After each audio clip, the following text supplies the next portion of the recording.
সেই বর্ষার দিনটা ছিল একেবারে সিনেমার মতো। কলকাতার এক কোণে প্রেসিডেন্সি ইউনিভার্সিটির বইমেলায় ভিজে ভিজে বাতাস আর জমে থাকা কাদার মাঝে দাঁড়িয়ে ছিল এক ছেলেটা, তানভীর।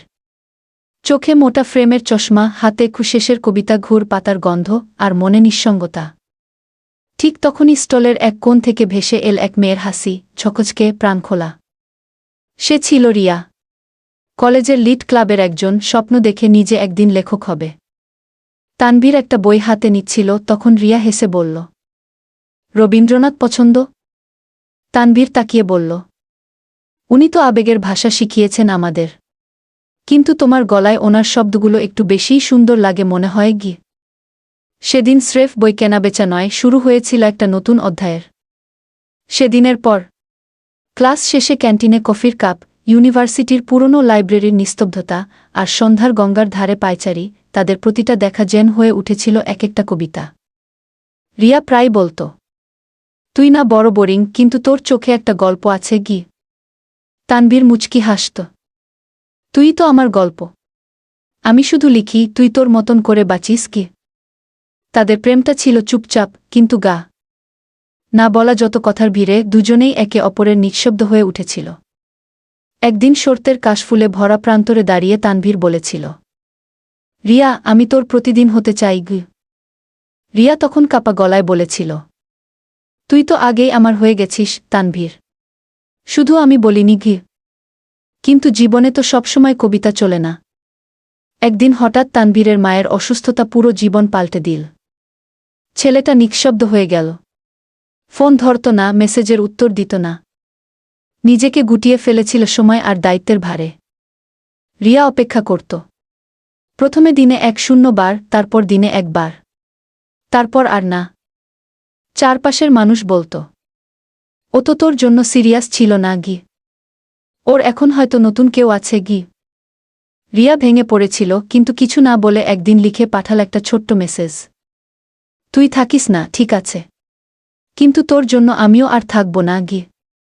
তানভীর মেসেজটা দেখে ডায়েরি খুলে লিখেছিল, আজকে আমি হারালাম আমার সমস্ত শব্দ।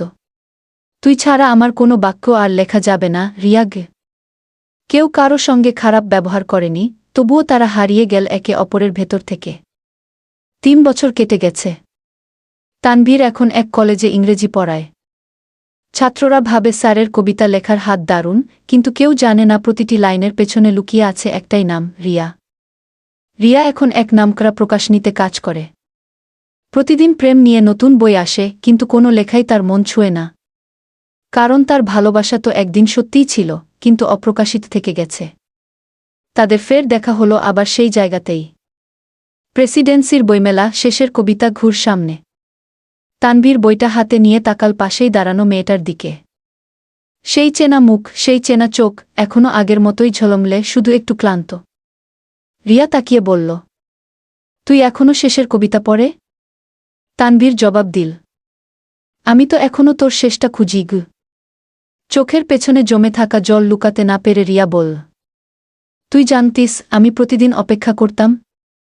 জানতাম, কিন্তু আমি নিজেই নিজেকে হারিয়ে ফেলেছিলাম রিয়া গে। তারা দুজন ধীরে ধীরে হাঁটতে লাগল, আবার যেন সময় একটু পিছনে ফিরে গেল। সেই সন্ধ্যায় তানভীর বলেছিল, তুই চাইলে আবার শুরু করতে পারি। রিয়া বলেছিল, তুই না বললেও আমি শুরু করে দিতাম ঘে। এরপরের দিনগুলো ছিল ঠিক যেন সেই পুরনো প্রেমের পুনর্জন্ম। নতুন করে লেখা হতে লাগল সব কবিতা, নতুন করে সাজানো হতে লাগল সেই পুরনো স্মৃতিগুলো।